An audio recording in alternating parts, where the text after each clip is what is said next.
Vamos a comenzar con la semana 7, con nuestro tema técnicas de conteo. Aprovechando esta diapositiva, observamos el triángulo de Pascal. Es un arreglo triangular, como usted observa, como una pirámide, mejor dicho, donde se ponen unos en cada extremo. En la primera fila observamos un 1, en la segunda fila números unos a los extremos, extremo y final, todo de color celeste, que generado así. Y los números que se van generando al sumar los números que están arriba son los que dan cuerpo o forma a este triángulo de Pascal. Por ejemplo, ahí se suma 1 más 1, 2, 1 más 2, 3, 2 más 1, 3, 1 más 3, 4, 3 más 3, 6 y 3 más 1, 4. Ahora, así puede obviamente seguir el triángulo y estos números nos hacen acordar algo. Coeficiente 1, 2, 1, coeficiente 1, 3, 3, 1, coeficiente 1, 4, 6, 4, 1, nos hacen recordar algo, los coeficientes del binomio de Newton, por ejemplo, ¿no? Entonces, como una aplicación de nuestro triángulo de Pascal. Al finalizar la sesión, el estudiante reconoce las técnicas de conteo y el triángulo de Pascal para aplicarlos en procesos discretos y finitos de ingeniería en forma coherente.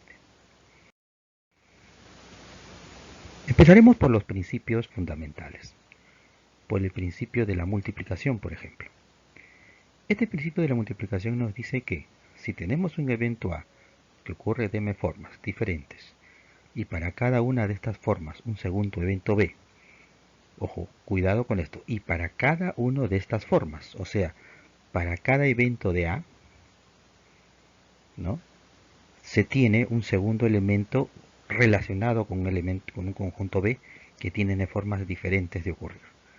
Entonces ambos elementos se podrán multiplicar por la cantidad de formas que tiene. Por ejemplo, el evento A tiene m formas y el elemento B tiene n formas. Entonces, el elemento A, m formas, elemento B, b formas. Entonces, estos eventos podrán generar un evento, el evento de A y B, que se podrá establecer de m por n formas. Entonces, este principio se usa bastante, por ejemplo, en ejercicios que tienen este tipo de enunciados.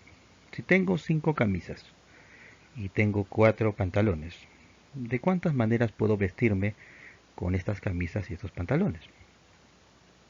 Entonces, 5 camisas, 4 pantalones. Cada una de las camisas puede hacer conjunto con los otros 4 pantalones.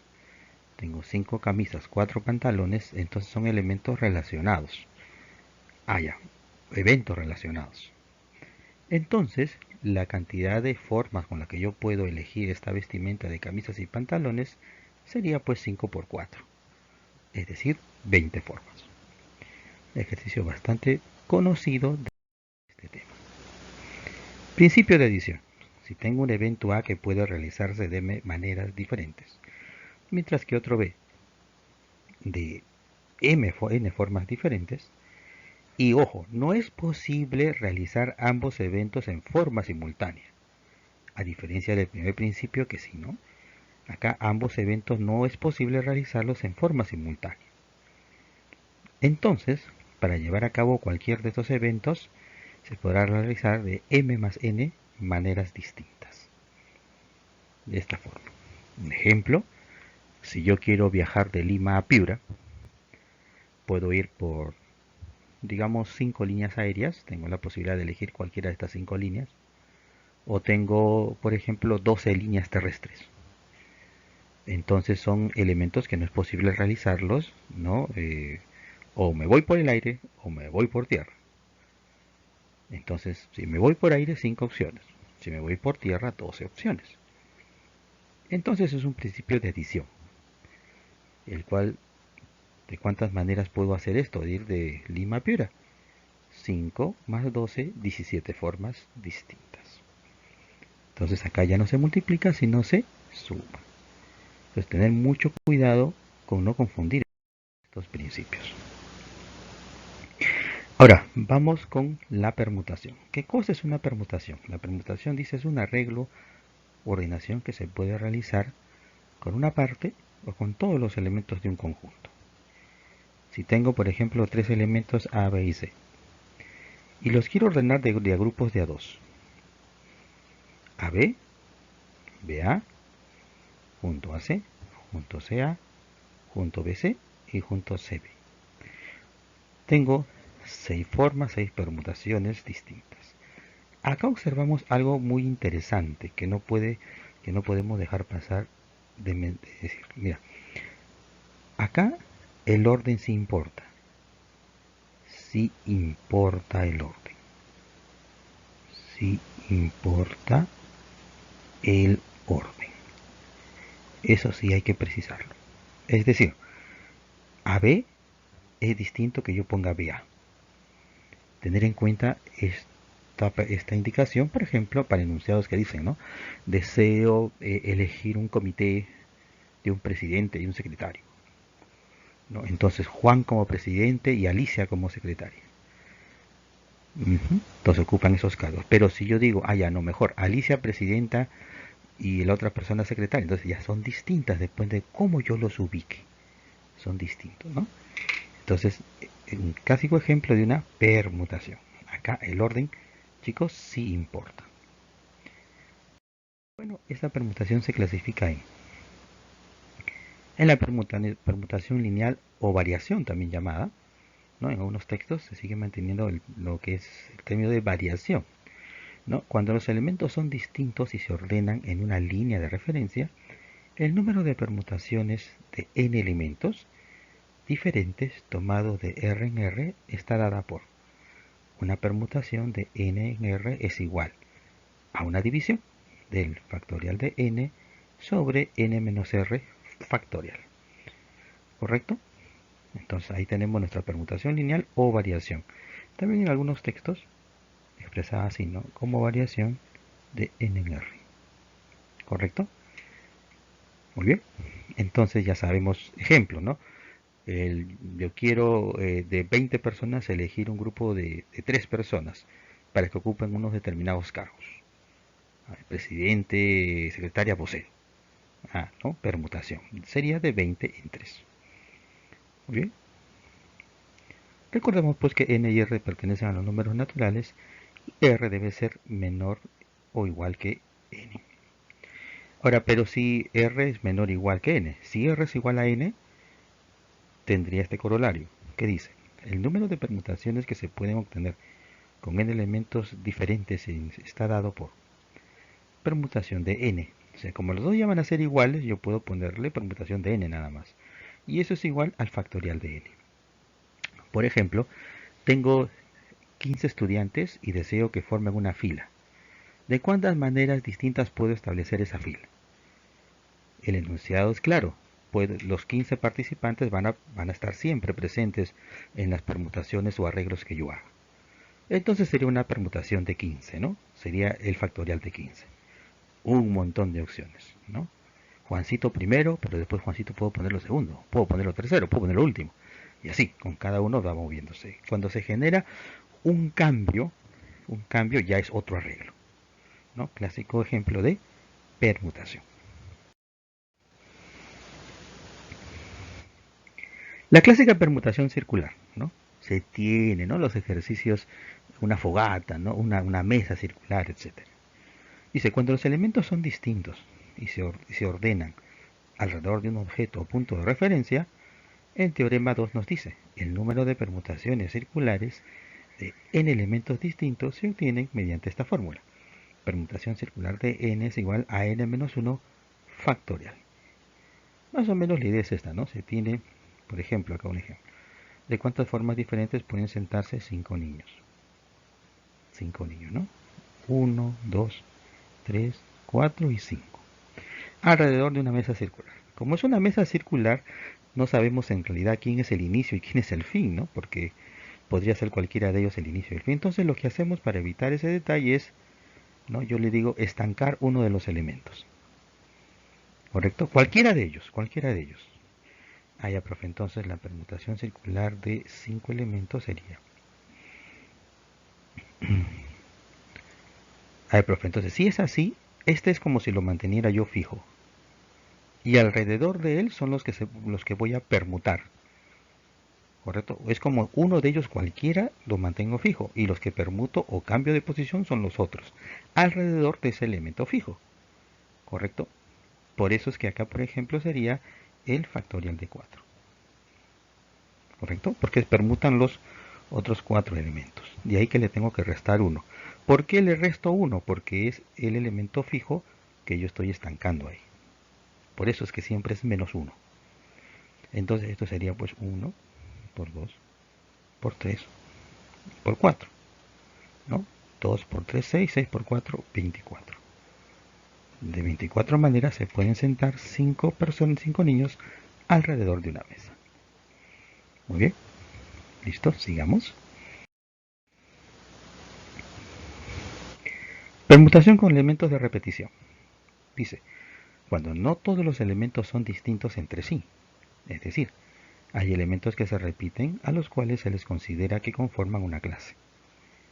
Si se dispone n elementos, pero tengo dentro de estos n elementos una clase de n1 de una primera clase, n2 de una segunda clase, y así sucesivamente, entonces el número de permutaciones lineales que se pueden hacer está dado por, ¿no? Entonces tú dices, a ver, es el clásico problema de las banderas, el problema de las esferitas, ¿no? Tengo 5 esferas rojas, 4 esferas blancas, 3 esferas verdes, ¿no? Que se ponen en una bolsa, ¿no? Y se sacan aleatoriamente, ¿correcto? Entonces ese es los clásicos ejemplos para este tema.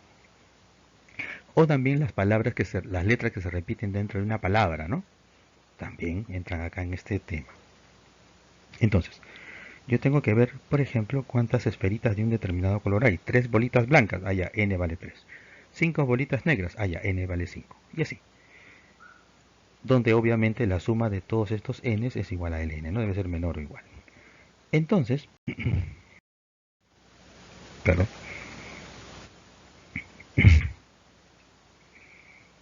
de esa manera pues trabajo con mis permutaciones con repetición. Ahora vamos a hablar del tema de la combinación. Dice, ¿qué es la combinación? Es una selección o agrupación que se puede formar de algunos o todos los elementos de un conjunto. Observamos ahora que tenemos 3 letras, las mismas letras de la permutación, ¿se acuerdan? A, B, C. Entonces las podemos agrupar de 2 en 2. Pero observamos que acá solamente me indica que tengo 3 combinaciones. ¿Por qué? Porque acá, estimados estudiantes, falta agregar acá, pero es importante, el orden no importa. El orden no importa. Es decir, el arreglo AB es igual al arreglo BA. ¿Mm? ¿Correcto? Esos arreglos son iguales. ¿Sí? No hay problema ahí. ¿No? Luego lo voy a poner mejor como conjunto, ¿no? Para que no se crea que es un par ordenado. Entonces decía, el arreglo AB es igual al arreglo BA. Ahí está, ¿no? Para no confundir. Listo. Entonces no importa el orden, ¿no? Por ejemplo, ¿no? Yo quiero hacer un grupo de grupos de a dos. Grupos de a dos. Entonces el primer grupo es Alicia y Juan. Ya, pero también yo puedo decir que el primer grupo es Juan y Alicia. No tienen ningún cargo, los dos tienen las mismas responsabilidades como elemento de grupo, ¿no? Así que ese es un ejemplo clásico de una combinación. Por eso es que acá solamente han puesto AB, porque PA es el mismo. Por eso no importa el otro. Entonces tengo 3 combinaciones. Se han dado cuenta que cuando yo veo este tipo de problemas, lo principal es identificar si es una permutación o una combinación. Y para eso tengo que ver si el orden en el problema que estás examinando importa o no. Con eso tú deliberas si es combinación y permutación y te va a permitir establecer, obviamente, formas distintas, ¿no? Fórmulas distintas. Por ejemplo, el teorema número 4 me dice el número de combinaciones de n elementos diferentes agrupado de R en R está dado por C de combinación de n en R, n hasta este punto de acá, ¿se acuerdan? Hasta esta partecita era una permutación. Pero ahora, como es una combinación, lo tengo que multiplicar por el R. ¿Sí? donde n y r pertenecen a los números naturales y r es menor o igual que n. Ejemplo, de un total de 5 estudiantes, ¿de cuántas maneras diferentes se pueden escoger a 3 estudiantes? Entonces sería pues una combinación de 5 en 3. Esto de acá sería igual al factorial de 5 sobre 5 menos 3, 2, multiplicado por el factorial de 3, que es el r en este caso. Esto sería el factorial de 5 por el factorial de 4 por el factorial de 3, dividido entre el factorial de 2, sabemos que es 2, el factorial de 3 pues le dejo como factorial de 3. Entonces ahora voy a hacer esto, elimino esto y elimino esto. Y me queda, bueno, también tengo que factorizar acá y factorizar acá. Y 5 por 2 es 10. ¿Listo? Entonces la forma que puedo yo elegir de 5 estudiantes a 3 de ellos, ¿no? Es 10 formas. Donde sí, ¿no? Del orden no importa. Muy bien. Vamos a seguir con ejercicios de este tipo en la clase. Bueno, el triángulo de Pascal ya lo habíamos revisado. Voy juntando, ¿no? Tengo los unos y acá voy generando los números que van en la fila debajo, sumando, ¿no? 1 más 3, 4, 3 más 3, 6, ¿no? 3 más 1, 4, etcétera. Esto decía son los coeficientes de acá de los binomios, ¿no? Por ejemplo, el x más y a la cuarta, ¿no? Me fijo en los coeficientes y no serían pues 1, 4, 6, ¿no? 4 y 1. De ahí salen los famosos coeficientes de ese desarrollo de ese binomio. Listo, jovencitos, entonces los esperamos en la clase para seguir con más detalles y muchos más ejercicios de este tema. Gracias por su atención.